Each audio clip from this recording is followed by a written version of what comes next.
Hello everyone.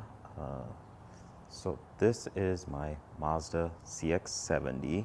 This is the plug-in hybrid version, and I have had this car for about 6 months, almost 7 months now, and over 5,000 miles. And I thought it would be a good time to kind of go over the things I like and dislike, as this has become quite a popular vehicle. There are definitely some quirks and features, but overall, this has been a great car, but there's definitely things that I think were worth noting. At the time, the decision to go with the PHEV was just out of the fact that my commute is about 20 miles, and generally with 100% charge, the PHEV is supposed to go about 28-ish miles on a plug-in charge, so at least getting me through halfway or one leg of the commute. There's definitely some things that I'll get into, but to start with, just the overall style of the vehicle. I really do like the way that it looks. It's very unique. It doesn't look super boxy, which I know has been the theme. I think this car has done a good job of kind of keeping the curves, the size of the wheels. These fill the wheel well really well, and just the overall shape. You can definitely tell that this is a longitudinal or rear wheel drive based vehicle, just with the way that the wheels are so far forward on the front. It really has a great wheelbase, and this is definitely a much bigger vehicle. My previous vehicle being the BMW 3 Series that you would have seen in the past. It was a great car, a much smaller car, and part of the reason for kind of the change towards something this much bigger, as you can see, is a car seat base. So having a kid definitely makes a difference in priorities, and so needing to go with something a little bit bigger. My wife has a Mach-E that, though it is technically an SUV, really is still a compact car, so we just needed something with a little more space. And we have the Nuna base for our car seat. As you can see, ton of space in front. It's my wife's seating position, so much space, able to go back. The car seat fits really well, and that's definitely one of the perks, is just the overall size. This is a much bigger vehicle, and that has been nice in that you can sit in the back. I am 5'10" and have tons of leg room, even sitting behind my own position. A ton of headroom. The panoramic roof is great, and overall, just a lot of space. It's very comfortable here. This is a 2025 model. Definitely the newer ones have a few more standard features. This was like the premium trim or the middle trim, but this has been kind of a great all-around family car for us in regards to just the overall aspect of having a kid, having just a bunch of stuff. And so overall, the styling has been great. I really do like the uniqueness, and I'll definitely go over that when I sit in the front. But having the shades in the back is nice. But the biggest thing, and the reason we went with the CX-70, is we have one kid, so we're not necessarily needing to use the back seats just yet. But if we do, this is our travel stroller, but this easily accommodates our full-size strollers, where we can have the stroller literally on one side, and it fits lengthwise and everything, and you still have the entire other side instead of having to stack things over each other, and that has been very convenient. But obviously, even with the small stroller, there's so much space for fitting things. We did a road trip in my BMW, and packing the stroller and everything, we took that car instead of my wife's Mach-E because just the shape of the trunk, the BMW actually fit more stuff. But this really has been game changer. It is so comfortable that we're not mashing bags in the front or anything like that. Everything just fits. It is very cavernous. And truth be told, things like the Grand Highlander may be bigger and other cars in this category.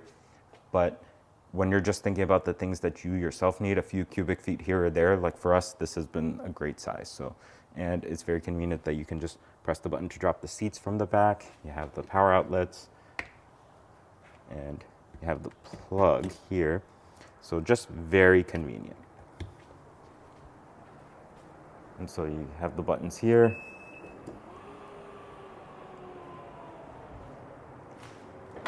And then on the right side, you have your charge port. So being that we have a Mach-E, we have a level 2 charger already installed. We have the charge point, which has been great. It's easy to track how much the average cost is being. So that's nice. And then being able to just, plug in here. So this car has I believe it's a 17 kilowatt. I'll have to double check and I'll post in the corner, but I believe 17 kilowatt battery. And it is supposed to offer up a maximum range of 28 miles.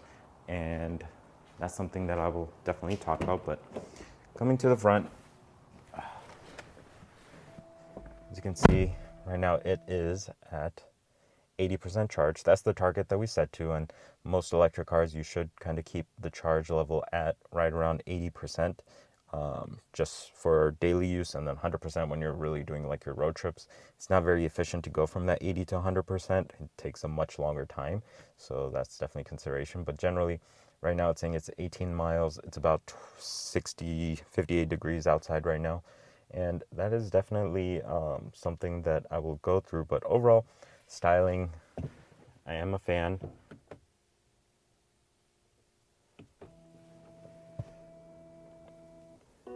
Though it says service past due, but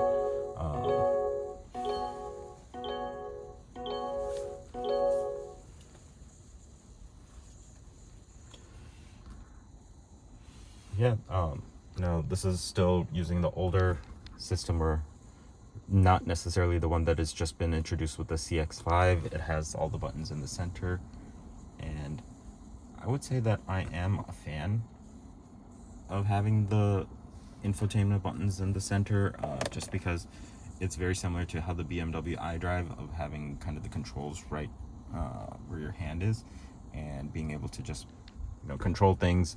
Is nice to be able to touch, and sometimes it is a little jarring going back and forth between the screen. This is a touch screen when you're using it in CarPlay, but not when you're using it in the regular Mazda mode, so that gets a little bit jarring to kind of go back and forth between. Let me just focus this. But overall, it's nice that the climate control buttons are here. It's very easy, just muscle memory, know where everything is. So overall, the styling I like. The ride has been good. There is a little give or take with having a car like this. So over 5,000 miles, the things that I've noticed is that this car has a very linear steering, in that it is very one-to-one. There's no variable ratio, so it's not like you turn a little bit and it turns a lot when you're going at higher speeds or anything like that. But it makes you feel like exactly how it is going to act in every scenario. So that's the nice thing.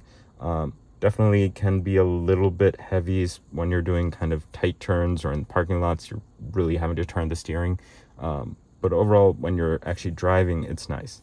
Now, I did cross shop this with the BMW X5, and as much as Mazda wants to say that this is, trying to compete against that, or a budget version, the X5 is a better car. It just is quite a bit of a better car in terms of driving dynamics. And so I don't think that should be kind of a surprise. Even though I was cross shopping, the lease deal on this was just too great to pass up. And for the things that I really wanted, I felt that it made sense to save the money, and you're getting a bigger car. So this definitely fits a lot more stuff. This would be more akin to the size of a BMW X7. And so just, this has been great. So despite that, this is a good car. But there's definitely certain faults that I've kind of realized since having this car that have made it a little bit more cumbersome. So let me just slide this out of the mount. And so the things that are a little bit bothersome that I feel you don't necessarily get, there have been long-term reviews. Car and Driver did a long-term test review of this car, and you definitely get some things over time regarding annoyances and things like that, but sometimes you're able to adjust with time and find ways to get around them, and you don't get that unless you're just constantly, consistently driving the same car over and over. And being that this is my daily driver, here are the things that have been a little bothersome. So one is storage space. There is not a lot of it. You have this little area here. This is where the charging pad is. The charging pad is super finicky. I have such a hard time getting to charge anything. But as well, if you put something else there, then it's going to start flashing because it detects something is there, but then it's also saying that it's not going to be able to charge. And then you constantly get a notification on the screen saying that not able to charge. So that's a little bothersome. You really can't put stuff here. I think there is a setting to change it, but otherwise it's very shallow. Like, you're not going to be able to put much here anyway. Like, these are my sunglasses. The other thing being the issue that was originally brought up was just with the park and reverse. That part, as my daily driver, I've gotten used to. Definitely early on, there were a couple of instances where I put it in R and then did not have it in park, and it does have the safety feature to like just brake if you open the door. I don't think that's happened to me much after the first maybe month or two. You just kind of get used to it. So that part is something that you just adapt to. And I think if you're going in and out of multiple cars, or even if you're driving this car for like a week, then something else, then coming back, it can be hard to kind of get used to. But now that this has been my daily driver, that part isn't so much a bothersome aspect. But the storage, so that's the center console. You have your cup holders, and if you actually have cups, like when you're just in that moment, go through the line, you need to put stuff away. So this is like my work transponder. Put it in the center, which also happens to be kind of shallow. You do have your charge plugs in here. It's random stuff. And you do have channels that I've fed the cable through for charging. But then the other aspect that you don't have is any spot on the side to just like stash stuff. So like a door handle or something just in a door pocket, there's none of that. So that's a little inconvenient, especially like if you have bigger phones. Like sometimes you just want to like put your phone down somewhere, or you need to, put something in the center, you're grabbing stuff. Where are you supposed to put it? You end up just stuffing it in here, but that's also kind of small. And then on the sides, you have your cup holders, but it's just, there's not a lot of like nooks and crannies, I like to say, for putting stuff. And that may be better for keeping a little bit cleaner, getting you to stay a little cleaner, but there's just times where like you feel like there isn't a spot to put things. So I'm often just putting stuff on the passenger seat. Other aspects, so this car does have a heads-up display, and you can kind of see it. Yeah, there you go. The heads-up display is actually a really good feature in that it's very good about displaying the directions, and then they also have it set up so that when you're driving and with the driver assist, if somebody's in your blind spot, it actually has a marker that shows up that's really nice to see, and that just giving you an indication that somebody is in your corner spot. What's not so nice, and even with the front display, is that when you're using CarPlay or even just the regular system, there's no way of showing any audio information on the driver display or the heads-up display. So it's only ever in the center display, and so that's a little bit of an annoyance, especially after getting used to things in my BMW, where you could display music information in the center, or podcast information, or how far you were along a track. It's something that is, it's not the worst thing, but it is something once you get used to, you definitely want to think about. So those are like some of the small annoyances. I would say the biggest thing to take into account is, with this being the plug-in hybrid version, is if this actually is going to fit into your lifestyle. Now, generally speaking, this is a car that's, they say the measurements are about a tiny bit quicker than the regular gas one. But the drivetrain is not the smoothest in terms of transitioning between electric to gas. So that's definitely something to consider. And it's also not the most efficient. And that kind of comes with this just being quite a bit of a bigger car.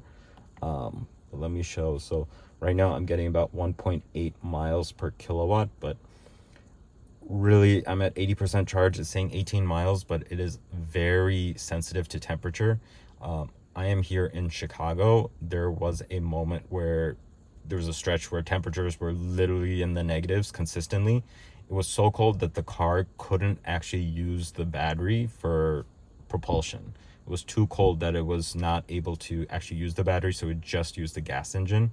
And as well, when it wasn't that cold but still freezing, it just is very inefficient, where it starts with 18 miles because it's in the garage, and immediately will drop down to maybe 4 miles.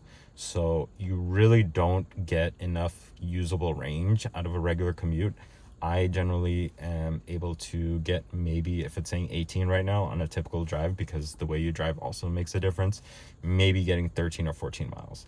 You can put it into sports mode, where it is using both the gas engine and the battery at the same time, and that is kind of nice. It makes the driving a little bit more peppy and more quick, but still it is just not the most efficient. Now, broadly speaking, I think the only benefit with this is making sure you do have a place to charge, like being that this is in our garage where we do have a charger and I'm able to kind of keep it charged.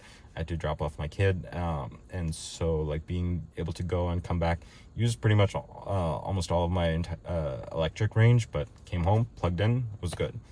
Each charge for the size of the battery will typically end up costing, in our area, in the Chicago area or Midwest, it's estimating about $1.20. So just take that into account. Like if you were to consistently measure out how much you're spending for charging, it can definitely add up. But in my scenario, like I'm typically filling up the car with gas once a month. So it is still benefiting because I don't drive that much, and that I take a train to commute for the most part. But it is still something to consider in comparison to like a RAV4, which is the new plug-in hybrid RAV4s, which are estimated to range about 50 miles. Yes, that is a smaller car, but if you're thinking about something for your lifestyle, like that's, I think, a much more usable range. And so that's one of the definitely big things that has been more disappointing than I thought it would be, just in that I thought I would get more range out of it. And as well, being that this is a dry sump kind of transmission, it is not the smoothest in electric mode either. And it's not necessarily like an electric car where it's just instant torque and peppy. Like it is geared kind of slow. So it is not a fast car. You can definitely, if you're driving gently, you can get it up to speed. And the battery is capable of running up to 75 miles per hour, after which it does have to switch over to the gas engine. And I definitely have taken multiple trips, even getting on the highway, without ever having to get into the gas engine. But anytime you floor it, you're going to need that gas power. But that's definitely one thing that was a consideration for me. And so overall, this has been a good vehicle. There's definitely things that I've liked. I've liked the styling. It's been good to drive. It's not a sports car, so that's the one part that I have felt quite a bit since getting rid of the BMW and into this, in that it is not necessarily a joyous driving occasion, but it is a competent occasion. But I would definitely say that this is a car that is worthwhile considering. It has its charm. Like you definitely feel it for being a Mazda, and I think that is something nice, in that it's not trying to be something else. Sometimes some of those other things may be better, but overall, it's a good car, a good looking car. And if this is going to be like a family car, it is definitely worth taking a look at. I wouldn't go out of my way to say that this is the best car and the only car that you should get, but for some people, it may really fit their lifestyle, and maybe the gas engine version may be the better option to go with. But that's just something to consider. So overall, this has been kind of the summary of having this car for the last 6 months and over 5,000 miles. And I hope to post some other updates. Take care.